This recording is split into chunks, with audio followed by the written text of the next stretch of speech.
I own a lot of denim. Jackets, jeans, skirts, you name it, I've probably got it. However, I am bored of the constant, boring denim colours. I see it all of the time. All I see is just blue, black, grey, white denim. And I crave colour. And while sitting there whining, I remembered that I'm an artist. I'm a tailor. I can just DIY something. So today I will be taking a few bits of my denim collection and trying to edit them into something that is a bit more my style. Something colourful, something cute, whatever I can manage, basically. Welcome to my desk. I have got two things that I would like to customize today. First, I've got this pair of jeans. Practical, but boring. My focus of interest is on the cuffs. I want to replace them with some colourful fabric. Let me go grab the chosen victims. One of these will definitely work for my final outcome.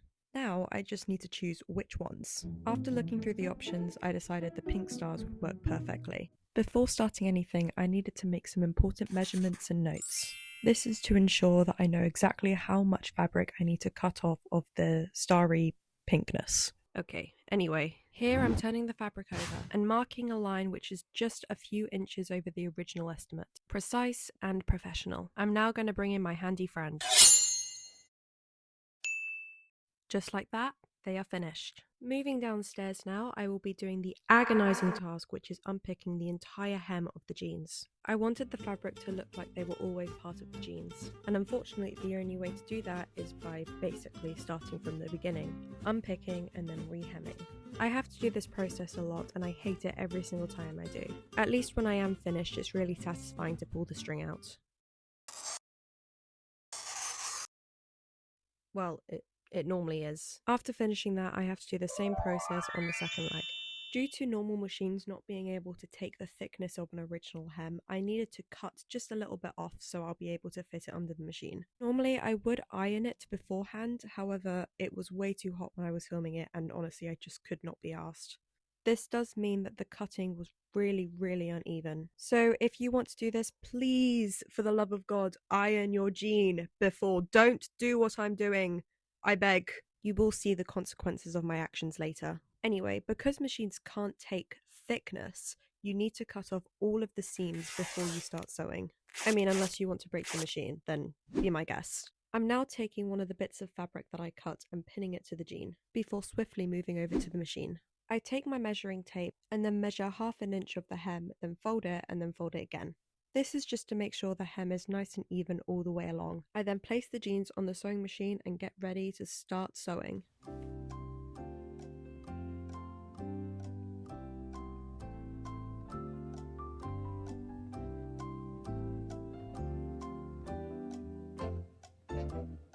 So, this machine was not made for jeans. No matter how many times I shoved, adjusted, and lifted the foot up, the jeans just would not go under the machine. This machine was definitely not prepared for the thickness of the hem. And at this point, I was completely losing hope. So I called in the big guns. Well, to start with, you probably should have cut a chunk out. I did. What you can do is lift it. I did. Oh, you haven't pinned it. Yeah, I know. We don't pin it at Levi's for some reason. So, after my mother made me look like a fool, I began sewing. I've had absolutely no experience with this specific machine. At some point, as I was getting round to the end, the string from the top had decided to completely leave me. The sewing was messy, I was sad, no one was having a good time. I was about to go to war with this stupid machine. But don't worry, I have a plan. I got away from the machine and started unpicking again. This is looking familiar. After over an hour of work, I was frustrated, but also determined. The words of my mother was echoing over me, so I decided I was going to finally pin the jeans. Part of the trouble I was having was the fact that the fabric just kept on moving, so being able to keep it in place was going to really help me. But after all that prep, I knew I had to face something. I couldn't let it defeat me for a second time.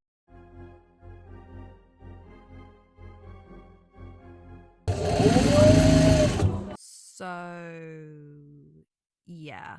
I I ended up staying after work for over an hour just so I could finish these jeans. However, using machinery that I wasn't familiar with, I was able to finish the hem, sewed the ends of the fabric together, and then secured it in place. I also remembered that an iron is a thing and then started ironing the jeans, ready for the final reveal.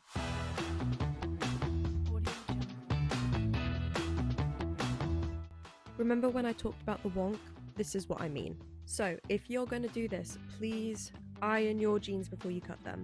However, I like them, so I'm happy to move on to the next one. We are back again at my desk, ready to start the second project of today. What is that? Grabbing the second victim, a denim jacket. Just your standard denim jacket with a back that is extremely customizationable. Is that a word? It is now. This time I want to paint something, so I've grabbed this cardboard piece from Amazon and sticking it in there to make sure I don't get any paint anywhere, and for a smooth surface. I've then grabbed a fabric marker and I'm going to start sketching out my idea. Recently I really loved drawing jellyfish for some reason, so I wanted to add that to the back of my jacket. I've done it before, so it shouldn't be too hard to do it again.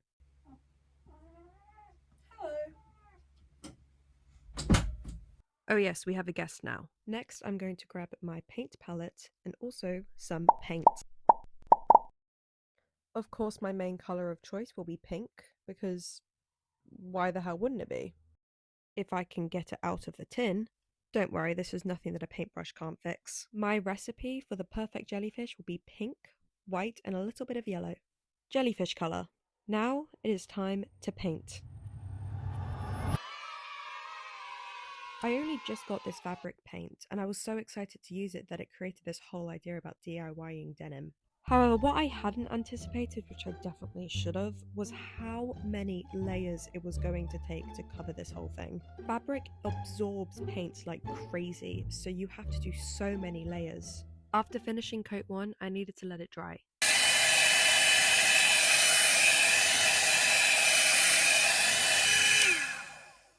I love the sound it makes when it turns off. Once it was completely dried, I began layer 2.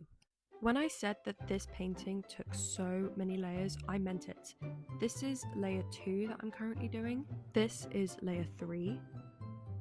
And after about 6 or 7 coats, that isn't a joke, I'm being deadly serious, it is finished. I also had to remix some paint and the colour's not exactly the same, but whatever. I now get to go on to the fun stage of shading. Using some pink, purple and white, I've started creating a slightly darker shade to the one that I was using before.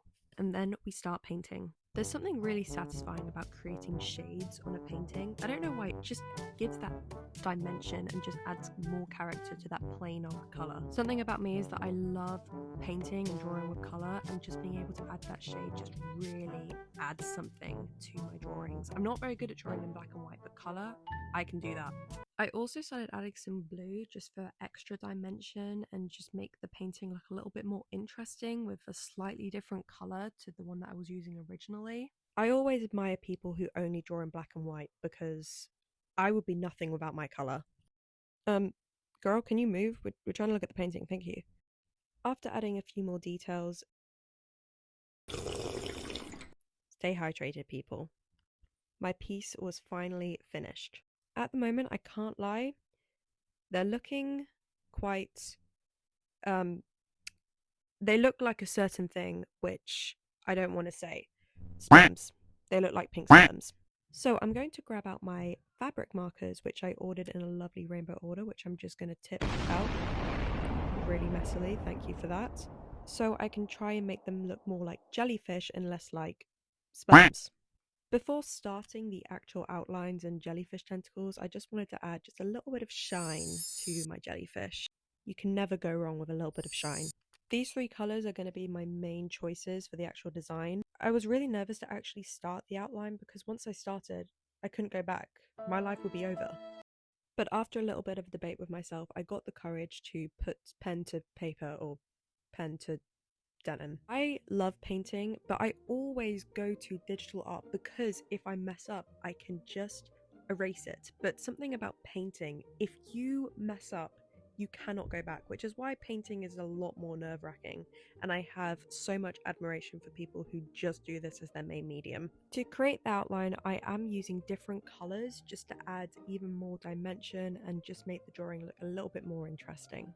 After finishing the outline, it was time to start the tentacles. Cool, one down, now 600 million to go. I was a little bit more careless when doing the tentacles, but I did want them to still look neat, but kind of flowy as if they were in water. I used similar colours to the ones that I used for the actual jellyfish, just to kind of make sure it's quite seamless. I also added like random lines of white, almost as if the jellyfish are swimming around in the water, and bubbles. After that, I now need to go over them again. When doing this design, I hadn't fully considered about the fact that I was going to need to go over those lines multiple times like I did with the original painting. I know I should have done a white base coat to make it go easier, but I think with the tentacles it would have been really difficult to do that. And at some point I just had to stop.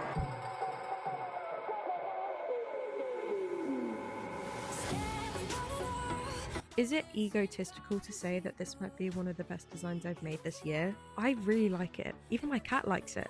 This one took really long to do, but it was so worth it in the end. I am really happy with both of the designs, to be honest, and I had so much fun making both of them.